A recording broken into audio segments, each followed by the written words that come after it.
suppose a good few of you have been in here already previously, and maybe when you came in here, you admired the view rather than maybe the significance of the place here.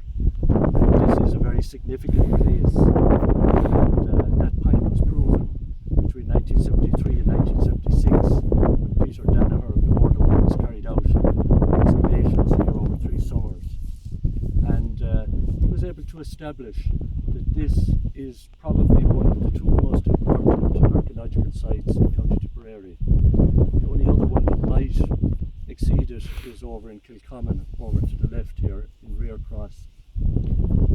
So just to get you a little bit of history, you know, when we're looking at these type of sites, we're talking about prehistory. No recorded written literature on them.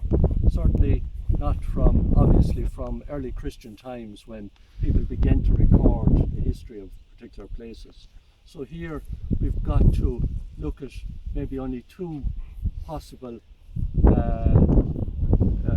places or things that will indicate the early history of the place. The 2 really are the artifacts that are found in a particular area, and secondly the monuments that are still there to the present day. Now, back thousands of years ago, of course, none of the houses are going to be still standing. The houses at that time were really only very flimsy structures made up of maybe hazel trees and that bent in and hides put over them. So we're looking really at monuments, tombs, in fact. They're so objects which can be carbon dated, and the tombs that are in the vicinity. They will give you an indication of the early history of these places. So this place here would have been occupied from as early as 5,000 years ago. So we're looking at about 3000 BC. Not too many places that we can say or we can stand on that have had that type of occupancy. So let's look at a little bit of history to place Longstone within the period of time that we're talking about. The earliest people in Ireland that we can put a definite date on have come here in the Mesolithic period, the Middle Stone Age. And these people were hunter-gatherers. They came into the northern part of the country, probably at the end of the Ice Age, the Pleistocene period. And there was a bridge connecting Britain and Ireland at that stage. Of course, when the ice melted, that bridge disintegrated and it became an island as such. But the earliest site is in County Derry. It's a place called Mount Sandal, and that was a Mesolithic settlement, and that dates from about 9,000 years ago. The people then were hunter-gatherers, so that meant that they went beside rivers, the sea or lakes, and they depended on hunting to get most of their food. As time developed, they began to spread out a little bit and move inland. Ireland, of course, was covered by forests, oak and elm and hazel all around the place. So, of course, that took clearing, and it was really only in the early Bronze Age that opportunity to clear and establish settlements more inland became established. And the first of these settlements that we know of in County Tipperary was over here in the Slieve over around Rear Cross and Knockane. And they came into that area about 4,000, I would say about 4,000 BC. They were into that area. And there is a very important monument at a place called Shanbally Edmond. It's a court cairn. And court cairns are only found maybe in the northern half of the country, but there is one over there that was excavated in about the late 1950s, about 1959, and the man responsible for finding that monument was Michael O'Dwyer of Palace. Michael, who had been involved very much in the work carried out in Knockane in the 30s with Professor O'Kelly, and he got an interest in archaeology. And from that time onwards, Michael was always on his motorbike out around the countryside, he'd be stopping and looking at things, and in the 50s he went up towards Kilcommon and Hollyford, that area, and he discovered the Shan Valley Edmund, and then the Board of Works got involved. If you visit it, it's a court cairn, and it's a funnel shape to it, and the opening side of it, the court area, is where ceremonial celebrations took place before the burial of the dead in a communal burial ground at the back of where the higher stones are, at the back where it funnels in. So they had settled there because there was mining there. There was the opportunity to mine copper in that area. Copper was a very soft metal. It wasn't much good to them, so they had to add tin to it to make bronze. And once they had made that change, or that discovery, the tin coming in from Cornwall in England, they were then able to start serious work on clearing this whole landscape with our bronze tools. So here in this site, we know that in 3000 BC, Danaher's excavations established that there were people here, living here at that time. He knew that because of the pottery that was discovered here. It was a rough type of pottery, but it was pottery that was able to be dated back to around 4000 BC, or sorry, 3000 BC. And as well as that, these people at that time had changed their type of tomb that they were building to a passage tomb. And we know the passage tombs in Newgrange, and they're usually in the eastern half of the country. They're all dating from around 2500 BC to 3000 BC. But there is one, the only one in Tipperary, is right over there on the Slievenamuck Hills, a passage tomb, right in front of us. And anybody who's seen it will just find that it's pretty insignificant. The passage is gone from it, but the stones of where the burial took place is still there. There may be other passage tombs in County Tipperary. Slievenamuck, way over there to the east, over in Slievenamuck, they have a passage tomb on the top of that, but it has never been proven. So the people that were here built probably the passage tomb with truck up there in the Slievenamuck Hills. At that time, there was a certain transition coming about because they were farming. They had domesticated cattle, sheep and pigs, and they were also growing some corn, so they were looking for better land, and this was the better land that they needed. So they began, by about 2000 BC, another group of people that are called Beaker people were here. Again, identified by the pottery that they were using. It was a more refined pottery, a very thin type of pottery. And when Danaher was here, he found about 4,000 shreds of pottery here. And a lot of it, most of it, was from the Beaker period of about 2000 BC. And they began building tombs that are called wedge tombs. This is what we might call dolmen or Grania and Dermot and Grania beds. And over again at the Slievenamuck, at the end of it is Corderry, where there's one such tomb. These are ones that they're called wedge because the front is higher and it comes back with a capstone on top, usually two big stones holding it up. If you're down in the Burden, you might have seen Pool of Room down there, one of the largest of them. The largest one is in Carlow. It's a very large dolmen. Over to the right, as you enter into Gallipoli, is Duntree over here again. And Duntree, doing the three stones, there's another dolmen there. Back here in front, just over here, there's another Dermot and Grania bed, another wedge. Is not named after Cromwell or any such person. It's a pagan god called Cromcrua or Cromwell. Again, going back to our early history times. So, at this stage, it was communal burial in these type of cairns, these large megaliths. But they began to move towards what they called cist graves. And here were discovered about 50 cist burials around here, where you actually inserted the cremated remains of people into the body of and then covered it over. So more than 50. And what is here as well are about 10 urn burials where the cremated remains were put into urns and maybe a food vessel put beside it. And they discovered these here as well. Not too far away, over in your country, Tyke, in Chancellor's Land, an urn burial was discovered as well. I think that was originally found by an O'Brien man in the 20s and then reopened later. Over in Moanmore, in the parish of Emley again, during the 60s, DSB discovered another urn burial in that when they were doing some digging. Again, an encrusted urn with burial cremated remains in it.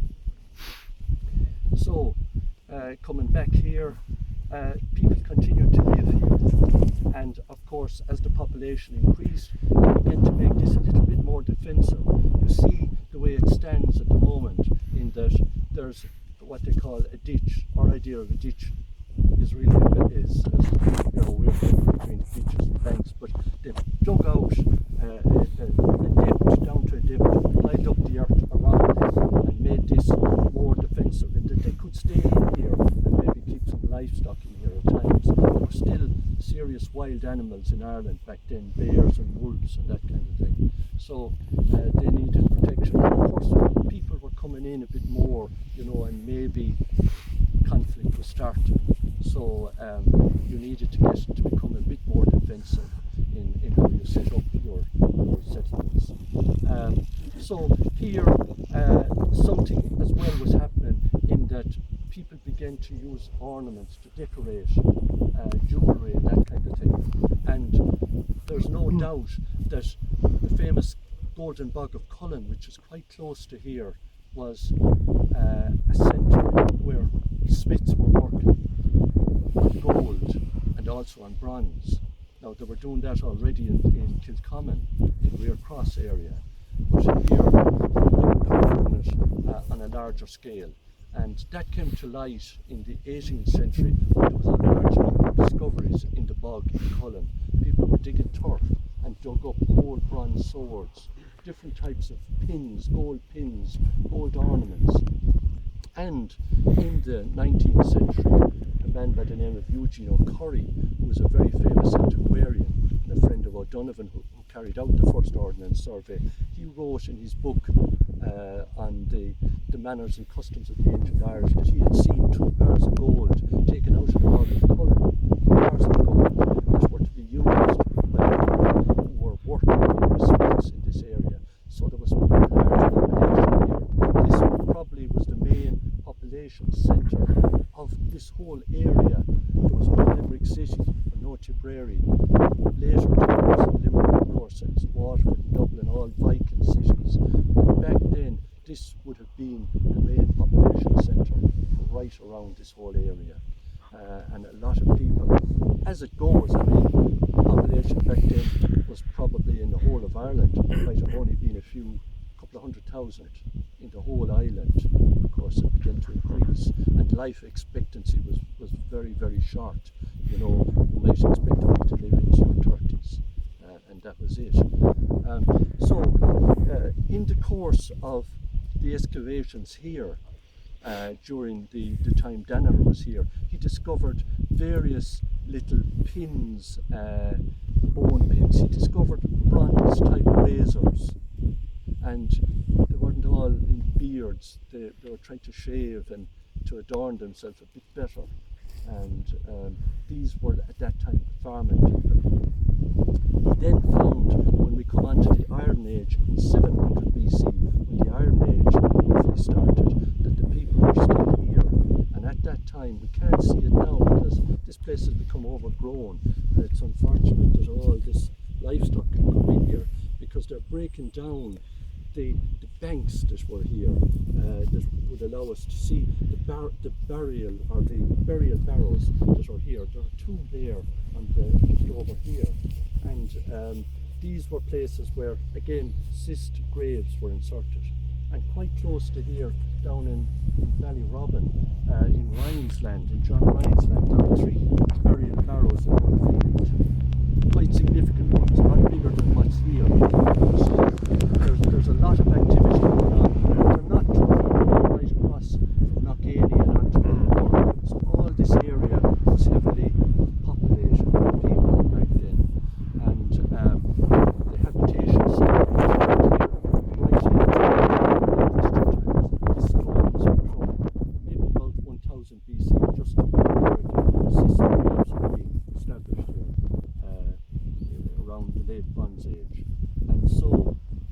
vegetation continued right on, up along, right up until 1700s, when booley huts were put here.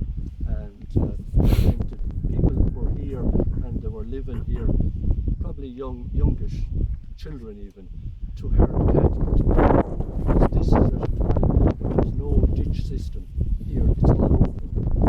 The ditches weren't built till much later in Ireland, so they would have herded and kept counting of cattle here.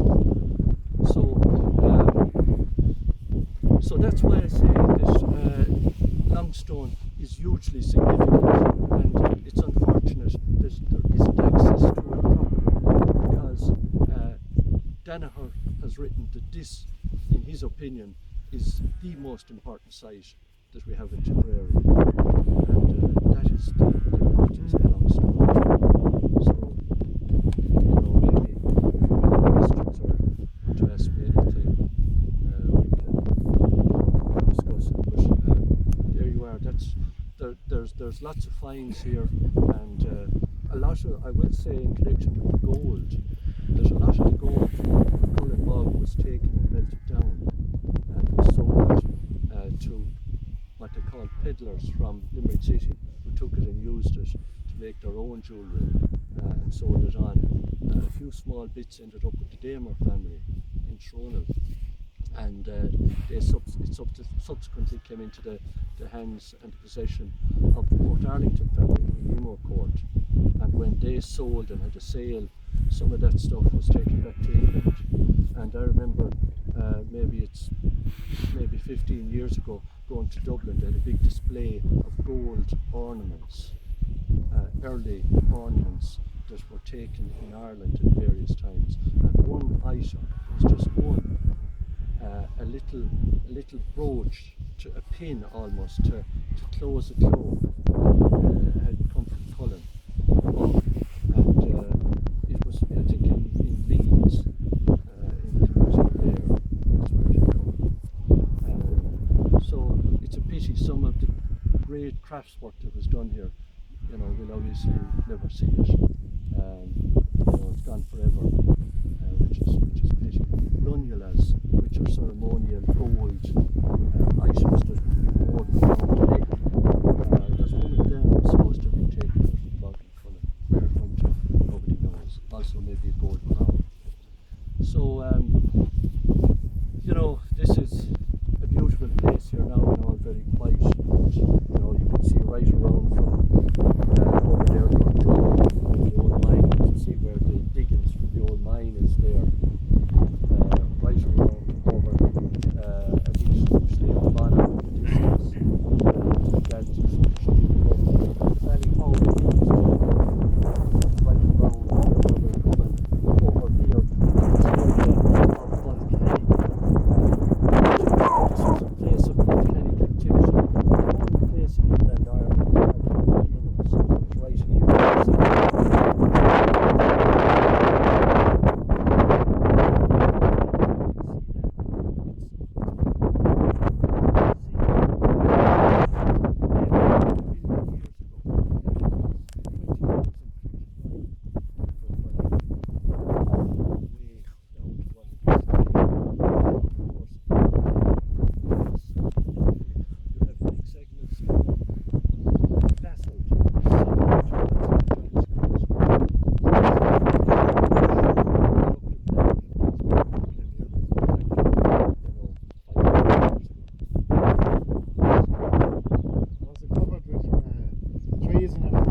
It was indeed, yeah. And as I say, when they got the bronze, they were able to